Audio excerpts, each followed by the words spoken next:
मत कर परवाह उनका, मत कर परवाह उनका, जो आज देते हैं ताना, झुका देना सिर उनका, जब आएगा तेरा जमाना।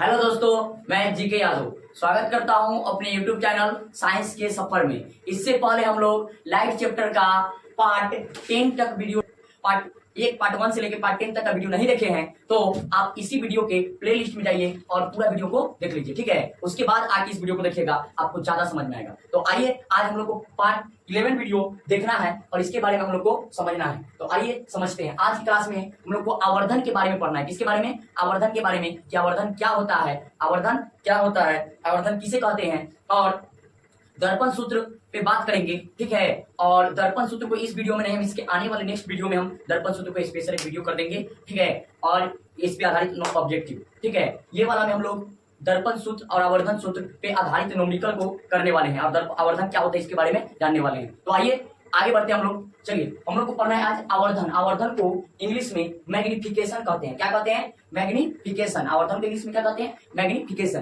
तो आइए, आवर्धन क्या होता है? तो देखिए, यहाँ पे हम फिगर बनाए हुए हैं, यहाँ पे जो ये रखे हुए हैं ये भी, यह एक क्या है? वस्तु है, ठीक है। यह एक वस्तु है। इस वस्तु की ऊंचाई हम h लिए हैं और यहाँ पे ये जो बना हुआ है a डैश b डैश, यह इसका क्या है? प्रतिबिंब। यह इसका क्या है? प्रतिबिंब। इसका यह प्रतिबिंब है। तो आइए, हम लोग को आवर्धन पढ़ना है। यहाँ पे ये वस्तु है, यहाँ पे इसका क्या बना? प्रतिबिंब। तो हम लोग को जानना है कि आवर्धन क्या होता है। तो आवर्धन के बारे में आप इसके फॉर्मूला से समझ सकते हैं। आवर्धन क्या होता है? आवर्धन का अगर ओरिजिनल अर्थ देखा जाए और आवर्धन का वास्तविक अर्थ देखा जाए, आवर्धन का वास्तविक अर्थ आप आवर्धन को रटते रटते आ रहे हैं, लेकिन आज आपको आवर्धन 100% समझ में आएगा कि आवर्धन एक्चुअली में क्या होता है। आप केवल डिफिनेशन रटते हैं, उससे कुछ होगा नहीं। समझिए पहले कि एक्चुअली में आवर्धन क्या होता है, आवर्धन का वास्तविक अर्थ क्या होता है। आवर्धन का वास्तविक अर्थ जो है, मेन अर्थ क्या होता है? हाँ, आवर्धन का मतलब आप ये समझिए कि गुना।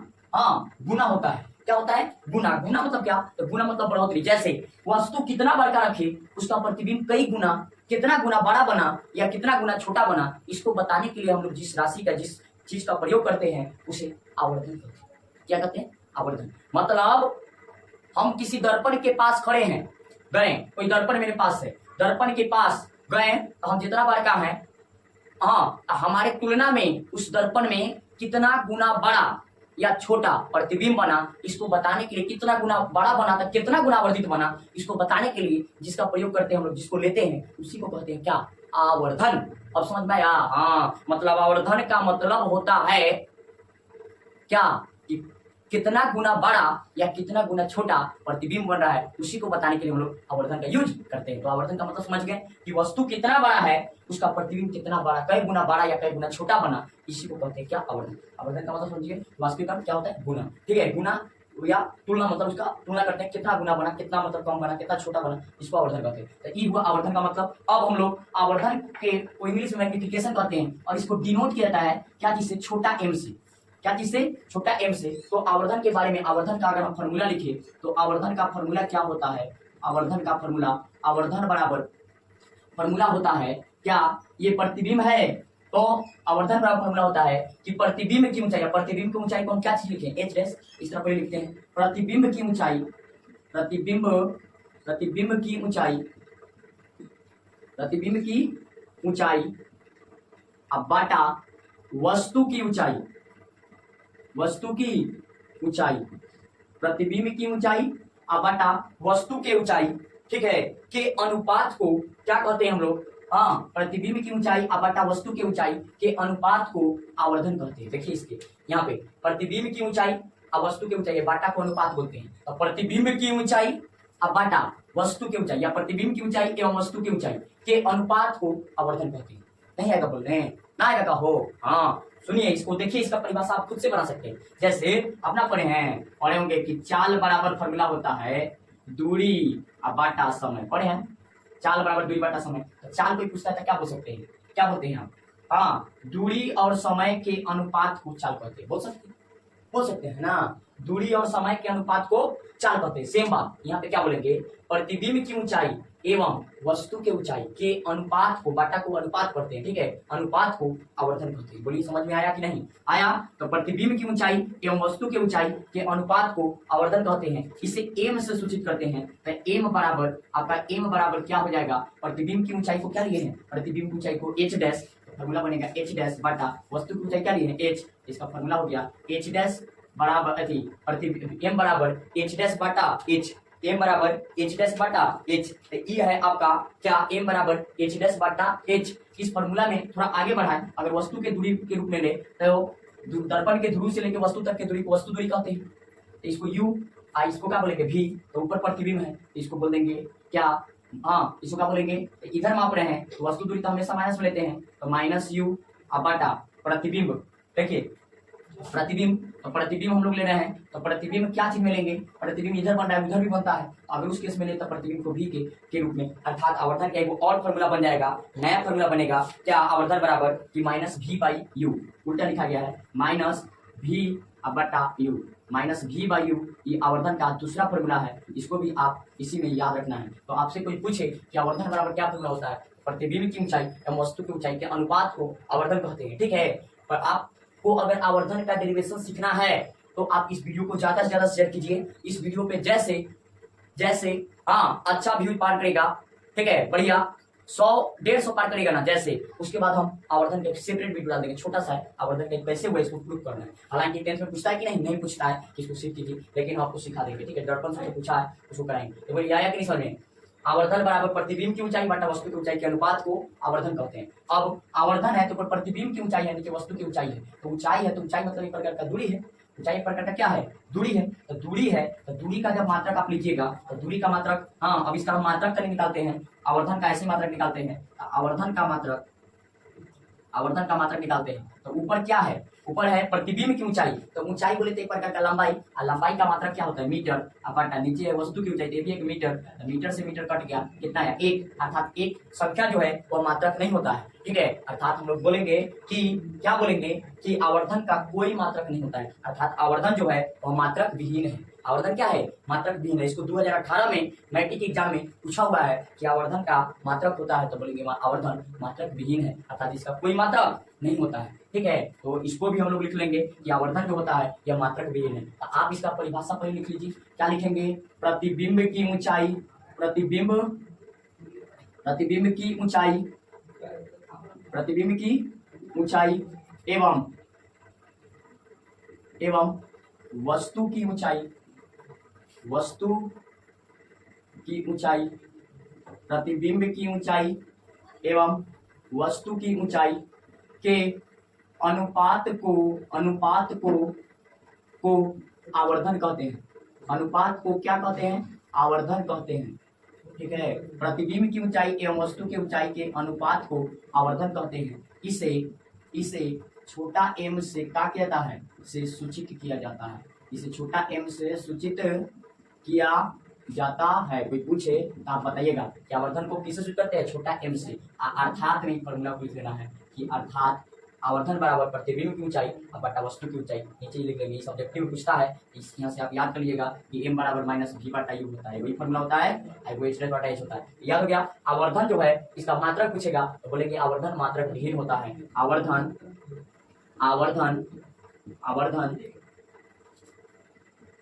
एक मात्रक विहीन राशि है, अर्थात इसका मात्रक एवं बीमा नहीं होती है। आप यही बीमा आप 11th क्लास में आएगा तो बीमा के बारे में जाना, आप केवल लिख लीजिए, आप इतना तक ही जान लीजिए कि आवर्धन एक मात्रक विहीन राशि, इसका मात्रक नहीं होता है, या बीमा भी नहीं होता, ठीक है। तो ये इतना तक आप समझ गए आवर्धन के बारे में, आपको इतना तक, ठीक है। बीमा हटाइए दीजिए, आप सबसे बढ़िया इतना लिखिए, आवर्धन मात्रक विहीन होता है। अभी क्या टेंशन लीजिएगा, आवर्धन मात्रक अर्थात आवर्धन एक मात्रक विहीन राशि, अर्थात इसका मात्रक नहीं होता, इसका ऐसे मात्रक नहीं होता है। कोई पूछे आप बता सकते हैं। अब आप आवर्धन से रिलेटेड बात समझ गए। चलिए, तो आवर्धन के बारे में आपको समझ में आ गया। तो अब हम लोग को क्या देखना है, दर्पण सूत्र, और उसके बाद इस दोनों पर आधारित हम लोग न्यूमेरिकल को करेंगे। तो आइए आगे बढ़ते हम लोग समझते हैं कि क्या होता है दर्पण सूत्र। ठीक है, इसको आप स्क्रीनशॉट कर लीजिए। चलिए आगे बढ़ते हैं। अब हम लोग को दर्पण सूत्र के बारे में पढ़ना है। इसके बारे में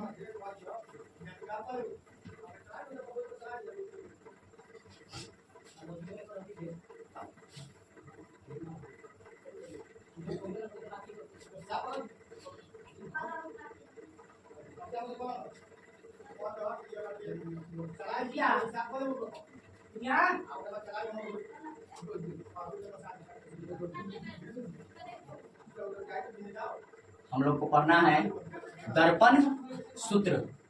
क्या होता है दर्पण सूत्र? इंग्लिश में इसको मिरर फॉर्मूला बोलते हैं। मिरर फॉर्मूला बहुत इंपोर्टेंट है। ये आएगा, इस पर आधारित न्यूमेरिकल आएगा, नहीं तो न्यूमेरिकल नहीं आएगा। ठीक है, मिरर फॉर्मूला। मिरर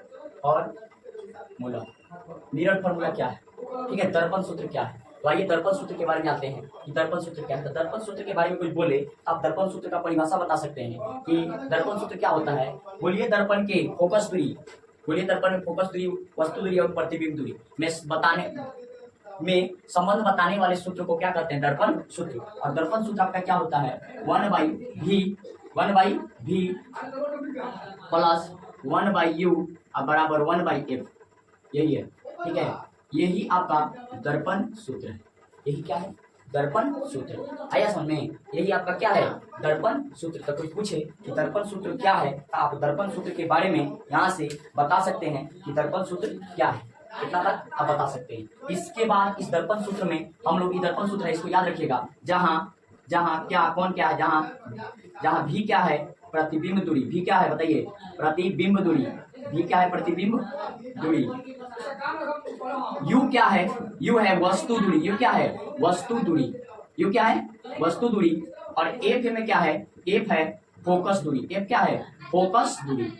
ठीक है, एफ है फोकस दूरी। इसको आपको याद रखना होगा। इस सूत्र में थोड़ा सा कंबाइन भी हम कर सकते हैं। इस सूत्र में थोड़ा सा इधर उधर करने के बाद, मतलब कुछ इधर उधर करेंगे, हमको एक नया सूत्र मिल जाता है। क्या मिल जाता है? एक नया सूत्र। हाँ, क्या मिलेगा? ठीक है, जिसको आप ध्यान से अगर देख रहे हैं तो यहाँ से आप एक नया सूत्र बना सकते हैं। जैसे हम आपको बताए थे इससे पहले कि अवतल दर्पण में प्रमाणित हम लोग किए थे एफ बराबर r/2। याद है? एफ बराबर r/2, जहाँ एफ फोकस और आर क्या है? दर्पण की वक्रता त्रिज्या। ठीक है, तो एफ बराबर r/2 पढ़े थे। यहाँ से इसमें जो सूत्र है इसमें रखिए। तो भाई देखिए, यहाँ से रखिए, हम लोग दर्पण सूत्र पढ़े 1/v प्लस 1/u बराबर 1/f पढ़े। इसको इस तरह के जैसे तैसे रखते 1/v प्लस 1/u बराबर 1/f जो लिखे हैं, f के जगह पर क्या लिख देते हैं? r/2। तो आइए f के जगह पर लिख देते हैं हम यहाँ r/2। आगे बढ़ाइए, 1/v का 1/v प्लस 1/u का 1/u बराबर, ये ऊपर जाएगा, ये पलटेगा तो कहाँ चल जाएगा? ऊपर। ये ऊपर जाएगा तो क्या हो जाएगा? ऊपर जाएगा तो 2/r। ठीक है, 2/r।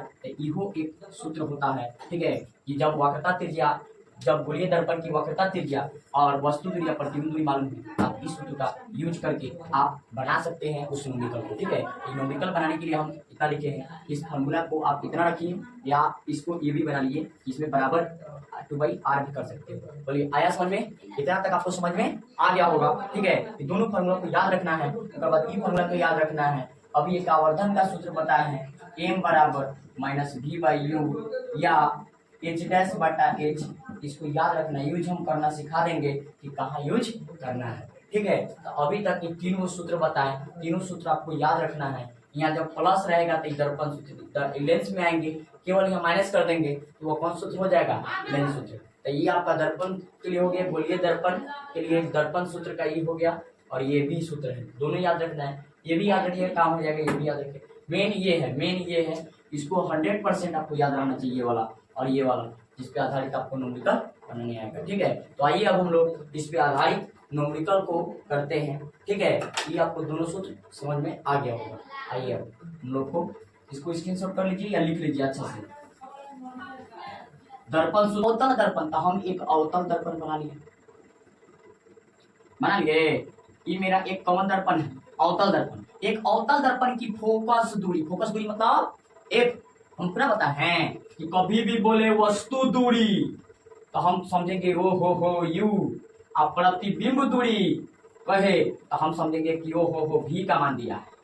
आप कभी कहे फोकस दूरी तो समझेंगे केकर मान है, फोकस दूरी का एक का मान दिया है, छोटा है। तो यहाँ समझिए। और एक अवतल दर्पण, कौन दर्पण, अवतल दर्पण, तो लिखेंगे सॉल्यूशन दिया गया है, या इंग्लिश में लिख सकते हैं गिव एंड दैट। तो दिया गया है, क्या दिया गया है पहले लिखिए। एक अवतल दर्पण की फोकस दूरी, एक अवतल दर्पण की फोकस दूरी कितना 10 सेंटीमीटर है। तो आप हमें यहाँ एक गलती कर दीजिएगा, क्या अवतल दर्पण जो है इसका यहाँ से यहाँ तक फोकस दूरी दिया है। हमें एक बात बताइए, अवतल दर्पण का फोकस आप क्या कीजिएगा, वहाँ आपके मन में चलेगा कि वो फोकस दिया है मतलब f बराबर 10 सेंटीमीटर। बिल्कुल गलत, बिल्कुल गलत। कैसे गलत, कैसे गलत हो भैया, गलत है, कैसे गलत बताइए। हम आपको पढ़ाए हैं चिन्ह परिपाटी, यही लेने पढ़े थे आज के दिन के लिए का कि अवतल दर्पण की फोकस दूरी हमेशा ऋणात्मक होती है। तो यहाँ आप क्या चिन्ह लिख दिए प्लस में, जो कि गलत है। तो यहाँ आपको लेना पड़ेगा माइनस में, -10 सेंटीमीटर। ठीक है, तो ऑप्शन हो गया 10 सेंटीमीटर है, तो लिख दिए कि ये बराबर -10 सेंटीमीटर। माइनस क्या लगा है, क्या बोला है, अवतल बोला। माइनस क्या लगा है, एक अवतल बोला। अगर वो कहता है कि उत्तल दर्पण की फोकस दूरी तो ये माइनस नहीं लगाते हैं, क्या लिखते प्लस। चलिए आगे बढ़ते हैं। हाँ इतना सेंटीमीटर है। यदि दर्पण के सामने 8 सेंटीमीटर की दूरी पर रखी एक बिंब के प्रतिबिंब की स्थिति और का वर्णन करें। तो दर्पण के सामने पर सेंटीमीटर की दूरी पर हो, 8 सेंटीमीटर की दूरी पर, 8 सेंटीमीटर की दूरी पर ये क्या रख रहा है, क्या है, वस्तु। वस्तु बोलते कितना मान यू का, तो यू बराबर है, यू हमेशा जन्मे से यू क्या चीज में होता है, यू हमेशा माइनस में होता है। यू हमेशा क्या चीज में होता है, माइनस में होता है। ठीक है, तो यू बराबर क्या लिखेंगे बताइए। तो यू बराबर हम लोग लेंगे यहाँ पे कितना लेंगे, 8 की -8 लेंगे, -8 सेंटीमीटर। प्रतिबिंब तो हाँ रखिए, एक बिंब रखा, बिंब मतलब वस्तु। प्रतिबिंब की स्थिति का वर्णन करें मतलब भी का मान निकालना है। इसका मान निकालना है भी का। तो आइए ये तो दिया था, तो भी का मान निकालना है, भी बराबर 1। अब यहाँ आएंगे दर्पण सूत्र से, क्या चीज से, दर्पण सूत्र से। तो दर्पण सूत्र क्या होता है, 1/v प्लस 1/u बराबर 1/f होता है। चलिए रखिए 1/v, v का मान नहीं दिया है तभी हो गया, प्लस 1/u, u का मान हाँ दिले है -8। चलिए बराबर 1/f, f का मान भी दिया है -10। आगे बढ़ते चलिए। चलिए 1/v का 1/v प्लस माइनस झगड़ा करेगा, क्या हो जाएगा, -1/8 बराबर -1/10। अब क्या करेंगे, -1/v का 1/v बराबर -1/10 के 10, भाई -1/8 है भेजिए, हो जाएगा प्लस में 1/8। अब क्या करेंगे बताइए, 1/v का 1/v बराबर एक एलसीएम लीजिए, 8 और 10 का एलसीएम लीजिए। 8 और 10 का एलसीएम कितना हो जाएगा, 8 और 10 का एलसीएम ले लीजिए, 2 से 4 5, अब नहीं लगेगा तो 4 दूनी 8 5 40, 40 आया तो 10 चौका 40 माइनस यहाँ लगा देंगे, पहले माइनस लगा लें, प्लस के प्लस 5 8 8 5 40, 5 हो जाएगा, 10 चौका 40। आगे बढ़िए 1/v का 1/v बराबर ये घटेगा तो कितना होगा, और कितना होगा बताइए बताइए बताइए, ये कितना होगा, 1 होगा, 1 कितना 40, जैसे 40 गुना करेंगे तो v बराबर हम लोग को मिल जाएगा v बराबर मिल जाएगा 40 सेंटीमीटर। कितना मिल जाएगा वो 40 सेंटीमीटर। अर्थात यह क्या बोला था कि प्रतिबिंब की स्थिति, प्रकृति तथा आवर्धन ज्ञात करें। तो अभी आपका केवल प्रतिबिंब की स्थिति पता चला है। तो अब हम लोग इतना ही v का मान मिल गया हम लोग को, इधर देख लीजिए v का मान हम लोग को मिल गया कि v बराबर कितना मिला है 40 सेंटीमीटर। तो अब यहाँ बोल देंगे कि हाँ 40 सेंटीमीटर मिला। अब v का मान, एगो और बात आप जान लीजिए, नहीं जान रहे हैं तो आवर्धन का, दोनों बात 100% आपको याद रहना चाहिए। आवर्धन का धनात्मक मान, आवर्धन का कैसा मान, धनात्मक मान, कैसा प्रतिबिंब, पहले ऋणात्मक के बारे में जानिए। आवर्धन का ऋणात्मक मान, आवर्धन ये दोनों बात खास है, याद रखिएगा, ठीक है। आवर्धन, हाँ आवर्धन का धनात्मक मान वास्तविक प्रतिबिंब को बताता है। आप पूछेगा आवर्धन का ऋणात्मक मान, तो आवर्धन का ऋणात्मक मान, आवर्धन का कौन मान, ऋणात्मक मान काल्पनिक प्रतिबिंब को दिखाता है। कैसे प्रतिबिंब को, काल्पनिक प्रतिबिंब को बताता है।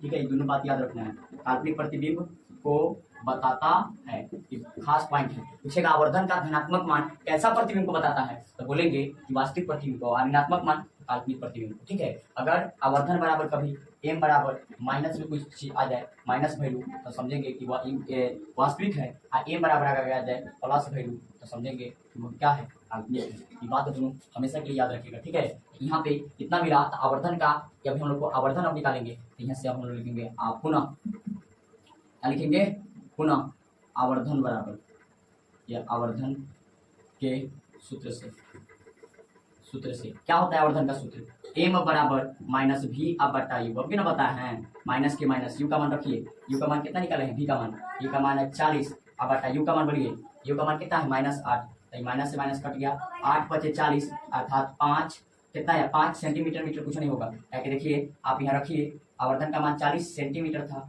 हाई आया सेंटीमीटर में, सेंटीमीटर से सेंटीमीटर कट गया था, खाली 5 बचा, इसलिए तो हम आपको बताया है कि आवर्धन का कोई मात्रा नहीं होता है। तो ये आपका आवर्धन का मान 5 मिले क्या चाहिए प्लस में, अर्थात यहाँ से लिख देंगे अतः प्रतिबिंब की स्थिति, अतः प्रतिबिंब दर्पण से कई सेंटीमीटर, 40 सेंटीमीटर के दूरी पर वास्तविक, प्रकृति पूछ रहा है मतलब वास्तविक बनेगा कि काल्पनिक, तो वास्तविक उल्टा, वास्तविक उल्टा उल्टा बनता है। ओकरा बाद ये हो गया आवर्धन इतना हो गया, तो आप ये समझ गए कि क्वेश्चन को, इस क्वेश्चन को भी आप बना